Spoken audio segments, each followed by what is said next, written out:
आज के मुख्य समाचार।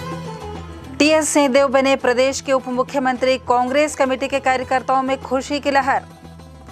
नंद कुमार साहिब बने राज्य औद्योगिक विकास निगम के अध्यक्ष। कैबिनेट मंत्री का दर्जा प्राप्त। शहर की मस्जिदों में अदा की गई ईद उल अजहा की नमाज। और विधायक और संसदीय सचिव पहुंचे धूर नक्सली क्षेत्र बूथ स्तरीय कार्यकर्ताओं के लिए बैठक। This program is brought to you by VD Pharmaceuticals, Journey towards Health.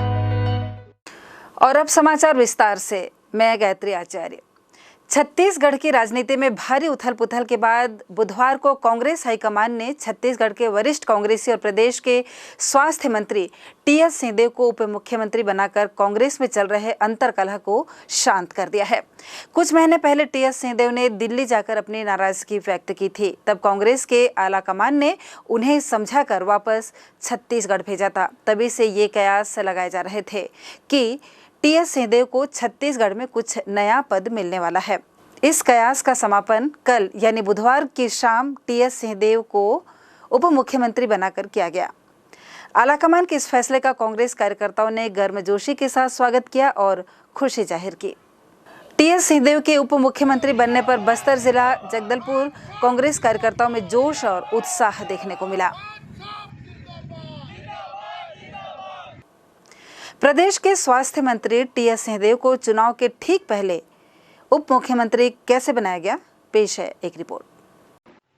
Chhattisgarh में चुनाव के 4 महीने पहले टीएस सिंहदेव की पदोन्नति हो गई। वे डिप्टी सीएम बना दिए गए।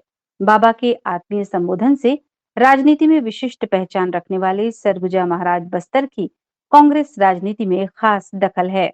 उन्होंने 2018 के चुनाव में बहुत अधिक मेहनत यहाँ की थी। वनांचल ने कांग्रेस की झोली भर दी तो इसमें तत्कालीन प्रदेश कांग्रेस अध्यक्ष भूपेश बघेल और तब नेता प्रतिपक्ष रहे सिंहदेव की अहम भूमिका थी। सत्ता में आने पर कांग्रेस नेतृत्व के भूपेश बघेल को नेतृत्व सौंपा गया।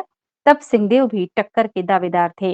दोनों में सुलह आसान थी, लेकिन आगे चलकर जो नजारे सामने आए वो राजनीति में अचरज का विषय नहीं है।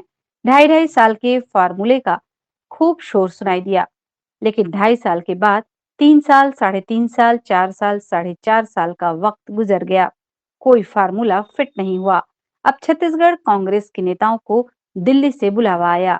पार्टी अध्यक्ष मल्लिकार्जुन खड़गे, पूर्व अध्यक्ष राहुल गांधी और संगठन महासचिव केसी वेणुगोपाल के साथ मुख्यमंत्री भूपेश बघेल, प्रदेश प्रभारी कुमारी शैलजा, टीएस सिंहदेव सहित अन्य नेताओं के साथ विचार विमर्श हुआ और उस बैठक के बाद खड़गे राहुल ने फैसला कर लिया कि सिंहदेव को उप मुख्यमंत्री बनाया जाए। छत्तीसगढ़ के कांग्रेसियों को दिल्ली में रोका गया और फिर उसके बाद खड़गे के बंगले में भूपेश बघेल और सिंहदेव को फैसला सुना दिया गया। वेणुगोपाल ने बाकायदा इसका ऐलान कर दिया। मुख्यमंत्री ने तत्काल उप मुख्यमंत्री सिंहदेव को शुभकामनाएं दी। दोनों ने चुनाव के लिए तैयार होने का ऐलान कर दिया है। अब यहाँ देखने वाली बात यह है कि दिल्ली बैठक के पहले सिंहदेव बस्तर में थे। सूत्र बताते हैं कि उनके समर्थक विधायकों के साथ उनकी गंभीर चर्चा हुई थी। सिंहदेव समर्थक विधायकों के मन में यह भय समा रहा था कि यदि सिंहदेव अलग थलग रहे तो उन्हें टिकट के लाले पड़ जाएंगे। सिंहदेव भी ये बात अच्छी तरह समझ रहे थे कि उनकी वजह से उनके समर्थक मझधार में हैं और यदि उन्होंने कोई बड़ा फैसला नहीं किया तो इन समर्थकों को निराश होना पड़ेगा। मुख्यमंत्री पद के लिए अब तक आस लगाए बैठे टीएस सिंहदेव डिप्टी सीएम बनने यूं ही राजी नहीं हुए हैं। इस फैसले में सबका भला है। झटका लगा है तो केवल भाजपा को। भाजपा कह सकती है कि कांग्रेस ने डैमेज कंट्रोल की कोशिश की है। वो अपनी जगह सही हो सकती है, लेकिन असली डैमेज तो भाजपा का हुआ है। वह उम्मीद लगाए बैठी थी कि चुनाव आते आते सिंहदेव का मन डोल जाएगा, लेकिन कांग्रेस ने ऐसा होने से रोक दिया। सिंहदेव के सामने मजबूरी ये है कि उन्हें अपने समर्थक विधायकों के भविष्य की चिंता है। कांग्रेस को ये चिंता थी कि सिंहदेव कहीं भाजपा की झांसे में न आ जाएं। वैसे सिंहदेव लगातार ये स्पष्ट करते रहे हैं कि वह कांग्रेस छोड़कर कहीं नहीं जाएंगे, लेकिन राजनीति में हालात बदलने की उम्मीद रहती है। पहले तो बहुत आभार व्यक्त करना चाहूँगा, गहरा आभार व्यक्त करना चाहूँगा। कांग्रेस प्रेसिडेंट आदरणीय मल्लिकार्जुन खड़गे जी ने एक जवाबदारी दी है। मैंने हमेशा यही जाना है, माना है और समझा है कि सरगुजा के अंचल में पला बढ़ा, छत्तीसगढ़ ने अपनाया, बहुत स्नेह दिया, कांग्रेस पार्टी ने काम करने का मौका दिया और लीडरशिप ने जवाबदारियां दी। तो जीवन में यही है कि जो जवाबदारियां मिले हैं उनको अच्छी तरीके से अपनी क्षमता के अनुरूप निभाओ, सबको साथ लेके चलना है और कोशिश करना है कि सीमित समय में भी जो कुछ कर सकें मिलजुल के हम लोग सबको कांग्रेस के भले के लिए, पार्टी के भले के लिए, छत्तीसगढ़ के भले के लिए, छत्तीसगढ़ के नागरिकों के लिए प्रयास करना है। 6 महीने से भी कम टाइम बचा है लगभग। लिहाजा कांग्रेस ने सिंहदेव को उप मुख्यमंत्री बनाकर उन्हें बांध दिया है। अब कांग्रेस नए कलेवर के साथ नए तेवर दिखाएगी। अब न कोई गिला है और न शिकवा है। सिंहदेव की दुविधा दूर हो गई है। अब वे पहले जैसे उत्साह के साथ मैदान में उतरेंगे तो उनके बस्तरिया समर्थकों को भी राहत का एहसास हो रहा है। एविजन न्यूज बस्तर की बात के साथ मैं गीता शर्मा।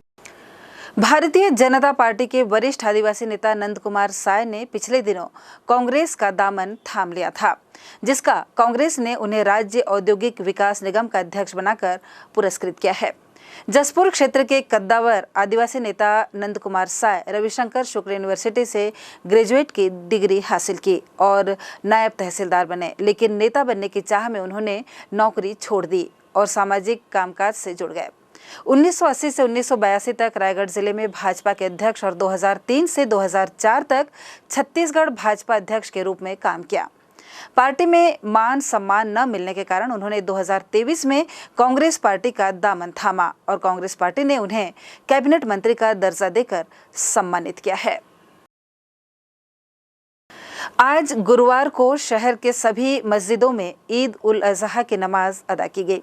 बारिश की संभावना को देखते हुए अंजुमन इस्लामिया कमेटी ने नमाज ईदगाह की जगह मस्जिदों में कराने का फैसला लिया। मुस्लिम समुदाय के लोग अपनी अपनी सहूलियत के हिसाब से निकटतम मस्जिदों में जाकर सुबह 7 बजे नमाज़े ईद उल अजहा अदा की। सभी मस्जिदें नमाजियों से भरी थी। ईद उल अजहा बलिदान का प्रतीक त्योहार है। हैसियतमंद पर कुर्बानी को आवश्यक माना गया है। बंदों के द्वारा दी गई कुर्बानी से खुदा खुश होता है। आखिर अल्लाह की रजा हासिल करना बंदे का पहला कर्तव्य है। एविजन चैनल की ओर से सभी मुस्लिम भाइयों को ईद उल अजहा की दिली मुबारकबाद।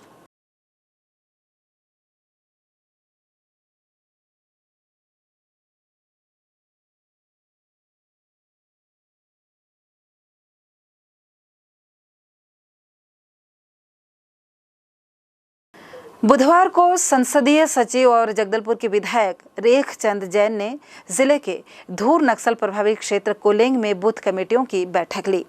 कोलेंग और कांदानार के प्रभारी श्री जैन और मुंडागढ़ और चिंदनूर बूथ कमेटी प्रभारी हेमू उपाध्याय ने कोलेंग में बैठक ली। इस दौरान राजीव मितान क्लब गौठान पदाधिकारियों समेत पार्टी जन और ग्रामीण मौजूद रहे। बूथ कमेटी के पदाधिकारियों से परिचय प्राप्त करने के बाद विधायक ने पार्टी हित में काम करने की अपील की। विधायक श्री जैन ने कांग्रेस पार्टी के द्वारा दिए जाने वाले प्रत्येक निर्देश का पालन करते हुए राज्य सरकार की रीति नीति का व्यापक प्रचार करने की बात कही। बैठक में उन्होंने छत्तीसगढ़ सरकार की उपलब्धियां गिनाई और कांग्रेस को वोट देने की अपील की। उन्होंने कहा कि मुख्यमंत्री भूपेश बघेल की सरकार ने किसानों का कर्जा माफ किया। धान खरीदी की जानकारी देते हुए उन्होंने बताया कि 1 एकड़ में 20 क्विंटल धान खरीदे जाने का आदेश कांग्रेस पार्टी ने दिया है। सरकार फ्री में लोगों का इलाज कर रही है, गांव-गांव में गुड़ी बनवा रही है। सरकार ने बिजली बिल हाफ योजना लागू किया। बस्तर में आदिवासी संस्कृति के संरक्षण के लिए काम करने की उन्होंने बात कही और कहा कि पहले लोग कोलेंग में आने में डरते थे, अब ऐसा नहीं है। इसे छत्तीसगढ़ में आए बदलाव को समझा जा सकता है। विधायक ने केंद्र सरकार की आलोचना करते हुए कहा कि भारतीय जनता पार्टी सरकार के समय गैस सिलेंडर 1200 रुपए में मिल रहा है। महंगाई चरम पर है, बेरोजगारी सर्वाधिक चिंताजनक है। अपने भाषण के दौरान उन्होंने भारतीय जनता पार्टी को जमकर कोसा। कार्यक्रम के दौरान शहर के महामंत्री हेमू उपाध्याय, कोलेंग सरपंच सोना नाग, उप सरपंच लाला राम नाग सहित कांग्रेस के ब्लॉक अध्यक्ष सदस्य नीलूराम बघेल, जनपद सदस्य धन सिंह बघेल, संतोष सिंह, अवधेश समेत बड़ी संख्या में ग्रामीण और कांग्रेसी कार्यकर्ता मौजूद थे। कांग्रेस का सरकार आया, भूपेश बघेल मुख्यमंत्री बने और आप लोग मेरे को विधायक बनाए। हमारा सरकार सबसे पहले आप लोग का कर्ज माफी का काम किया। खेती बाड़ी वाले जितने लोग हैं जो कर्जा लेके रखे थे, पैसा नहीं पटा पाते थे, ऐसे 19 लाख किसान का 9,000 करोड़ रुपए का कर्जा माफी का कोई काम किया तो भूपेश बघेल का सरकार, कांग्रेस का सरकार किया आपको कर्जा माफी। और अब यहाँ लेते हैं हम एक छोटा सा ब्रेक के बाद फिर हाजिर होते हैं।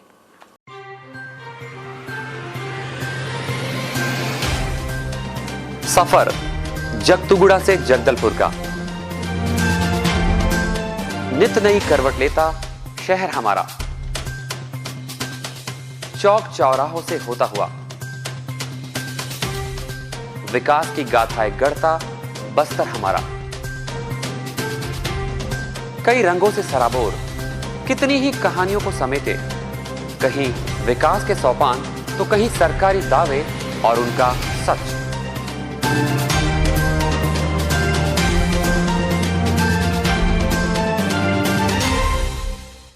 आतंक से दहलते जंगल, जमीन और जीवन, साहस और धैर्य से करवट लेती जिंदगी, राजनीति की चौसर के जाने अनजाने दांव, व्यवस्था की खूबी, कमी और खामी, खूबसूरत नजारे। अब होगी हर बात हमारे साथ, बस्तर की बात।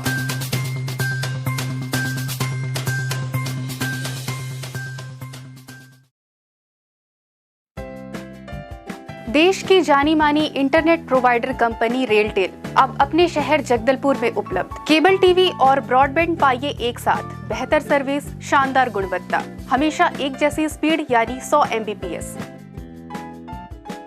लॉन्चिंग अवसर पर पाइए विशेष छूट, राज्य के शासकीय कर्मचारियों हेतु 10% की छूट, साथ ही रेलवे कर्मचारियों के लिए विशेष छूट का प्रावधान।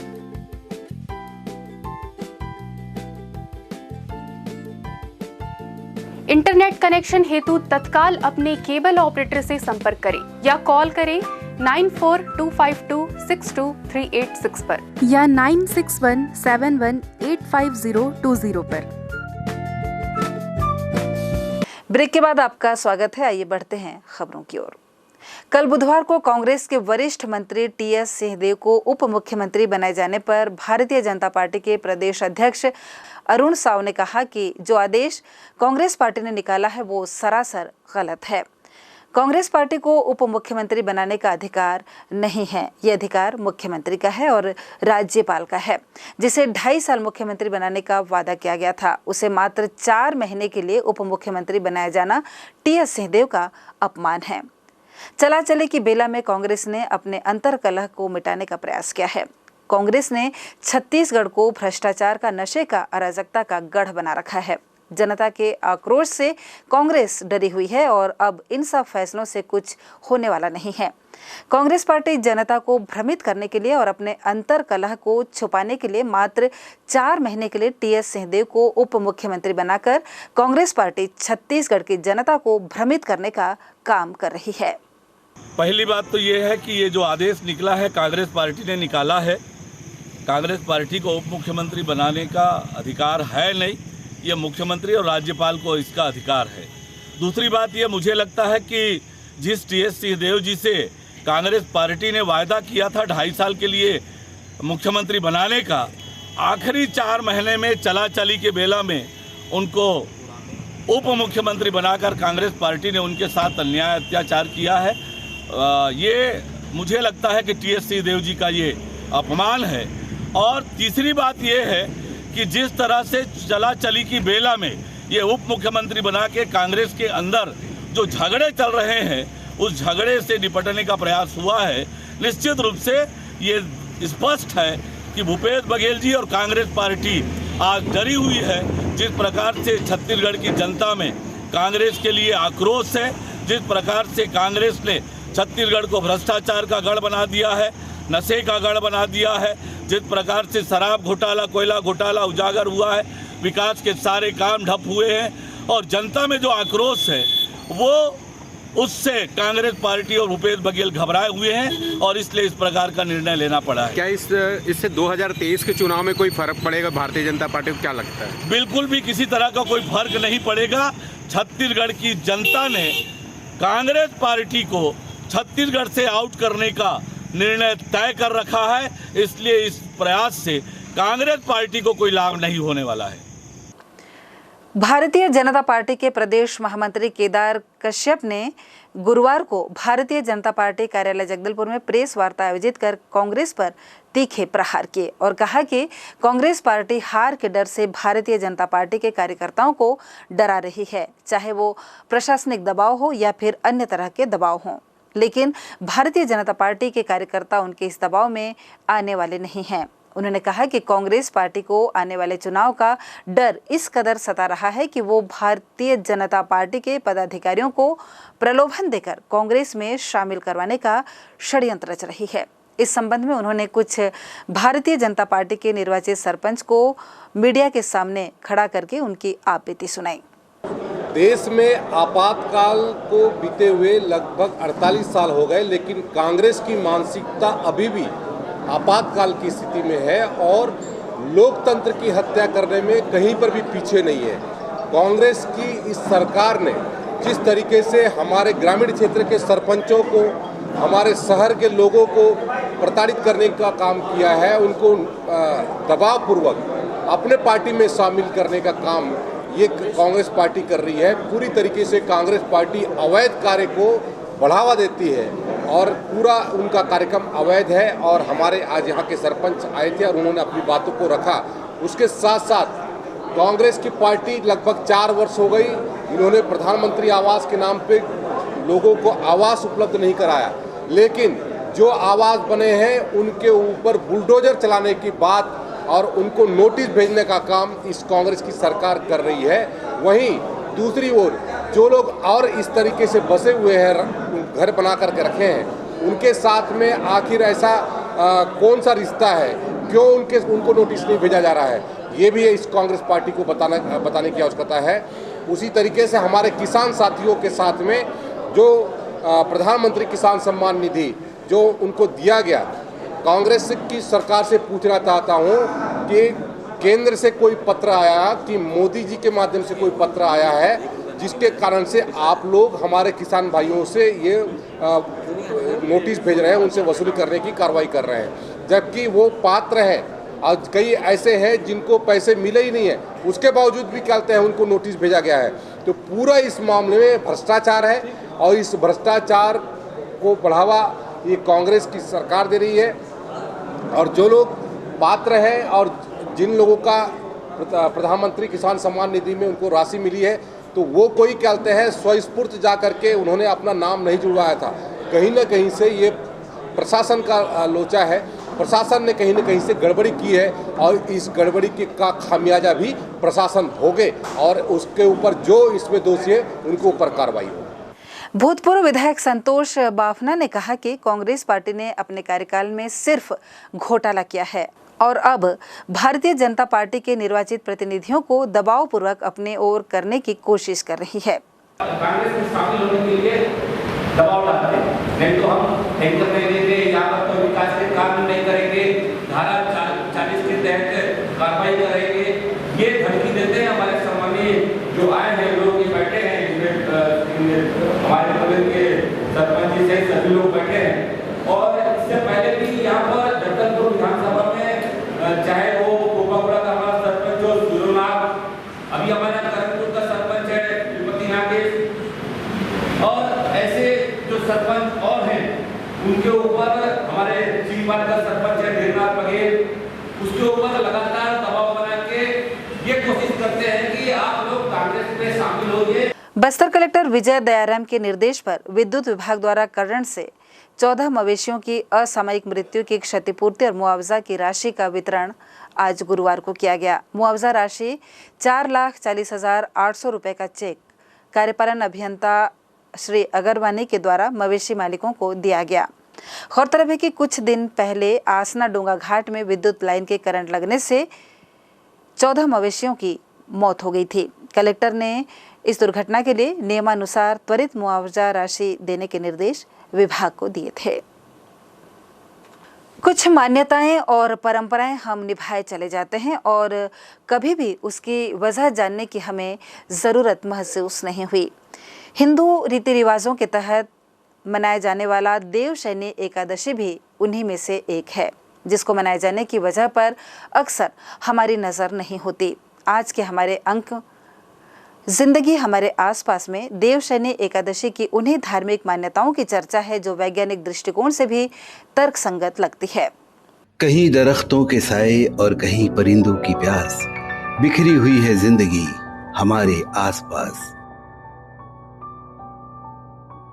आज आषाढ़ माह के शुक्ल पक्ष की एकादशी तिथि है और आज के दिन को देवशयनी एकादशी कहा जाता है। धार्मिक मान्यता ऐसी है कि इस एकादशी के बाद आने वाले 4 महीनों तक कोई भी शुभ कार्य नहीं किया जाता, क्योंकि ऐसा माना जाता है कि इस समय भगवान विष्णु निद्रा की अवस्था में होते हैं। पुराने रीति नियमों के आधार पर देवशयनी एकादशी के दिन भगवान विष्णु की विशेष रूप से पूजा की जाती है और उन्हें प्रसन्न करने के लिए तरह तरह जतन किए जाते हैं। एक कथा ऐसी भी है कि देवशयनी एकादशी के दिन भगवान विष्णु ने शंखासुर नाम के दैत्य का संहार किया था। इस संहार के बाद विष्णु जी काफी थकान महसूस करते हैं और अपनी थकान मिटाने के लिए क्षीर सागर में 4 महीने तक विश्राम करने चले जाते हैं।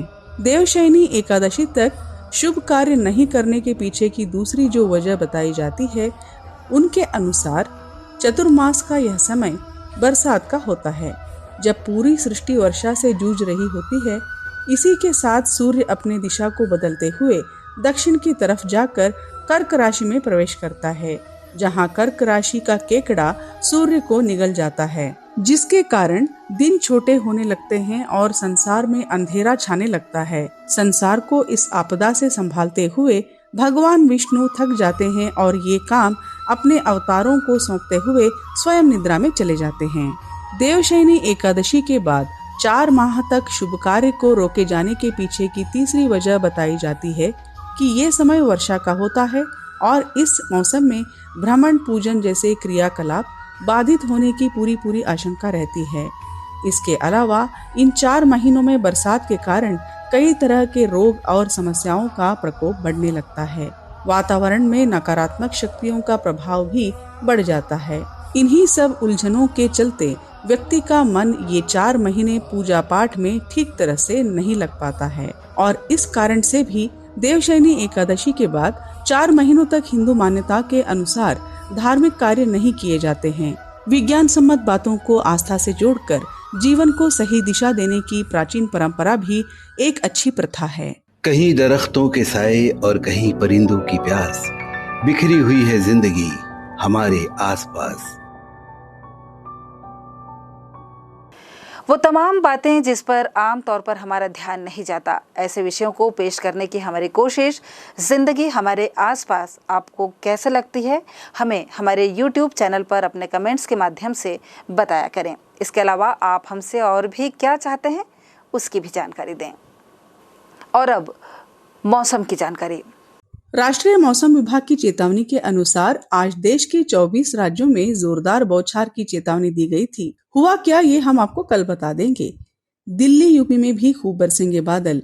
छत्तीसगढ़ की राजधानी रायपुर का मौसम विभाग धीरे धीरे बरसात के कम होने और तापमान के बढ़ने की सूचना दे रहा है। रायपुर मौसम विभाग के अनुसार कल छत्तीसगढ़ का अधिकतम तापमान बीजापुर का था 32 डिग्री सेल्सियस और न्यूनतम तापमान 20 डिग्री सेल्सियस था कबीरधाम का। वैसे तो कल कम ज्यादा बरसात छत्तीसगढ़ के सभी जिलों में हुई। बूंदाबांदी के साथ कल राजधानी रायपुर का अधिकतम तापमान 30 डिग्री सेल्सियस और न्यूनतम तापमान 25 डिग्री सेल्सियस दर्ज किया गया। जो बदल जाए उसे ही मौसम कहते हैं। बनते बिगड़ते मौसमी तेवर से होंगे हम 2-4। एविजन न्यूज बस्तर की बात के लिए मैं वीणा आर पाड़ीगार। जाते जाते एक नजर फिर से आज की हेडलाइंस पर। आज के मुख्य समाचार। टीएस सिंहदेव बने प्रदेश के उप मुख्यमंत्री, कांग्रेस कमेटी के कार्यकर्ताओं में खुशी की लहर। नंद कुमार साहिब बने राज्य औद्योगिक विकास निगम के अध्यक्ष, कैबिनेट मंत्री का दर्जा प्राप्त। शहर की मस्जिदों में अदा की गई ईद उल अजहा की नमाज और विधायक और संसदीय सचिव पहुंचे धूर नक्सली क्षेत्र बूथ स्तरीय कार्यकर्ताओं के लिए बैठक। आज के समाचारों में बस इतना ही। कल हम फिर हाजिर होंगे कुछ नए खबरों के साथ। तब तक के लिए हमें दीजिए इजाजत। नमस्कार। This program was brought to you by VD Pharmaceuticals. Journey towards health.